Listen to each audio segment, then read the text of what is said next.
বিসমিল্লাহির রহমানির রহিম। শুরু করছি মহান রব্বুল আলামিনের নামে, যিনি পরম করুণাময়, অত্যন্ত দয়ালু। ইজা জুলজিলাতিল আরদু জিলজালাহা, যখন পৃথিবী তার কম্পনে প্রকম্পিত হয়ে যাবে। ওয়া আখরাজাতিল আরদু আসকালাহা, আর পৃথিবী তার সমস্ত কিছু বের করে দেবে।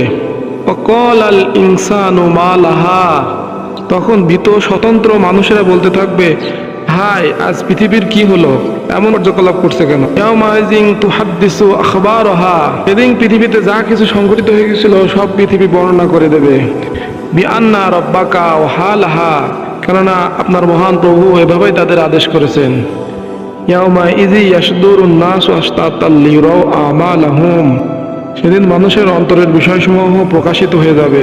ফামান ইয়ামাল মিসকালা যাররাতিন খায়রান ইয়ারা, সেদিন যে অনুপরিমাণ ভালো কাজ করবে তাও দেখতে পাবে।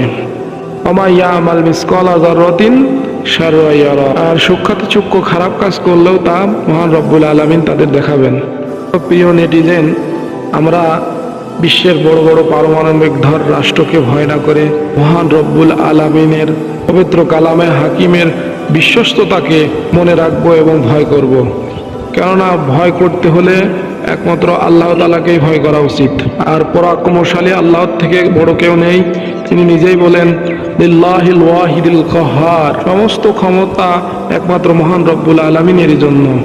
তিনি অন্যত্র বলেন, ইন্নাল্লাহা আলা কুল্লি শাইইন কাদির, মহান রব্বুল আলামিন সমস্ত বিষয়ের উপরই ক্ষমতাবান।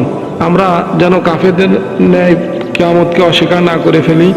আমরা কিয়ামতের বিষয়সমূহ মনে রাখবো এবং পরকাল অর্থাৎ কবরের জীবন থেকে শুরু করে অনন্তকালের জীবনের জন্য প্রতিনিয়ত প্রিপারেশন নেব। আল্লাহ রাব্বুল আলামিন আমাদেরকে সকলে বোঝার তৌফিক দান করুন। ওয়া মা তাওফিক ইল্লা বিল্লাহ। আসসালামু আলাইকুম ওয়া রাহমাতুল্লাহি ওয়া তাআলা ওয়া বারাকাতুহু।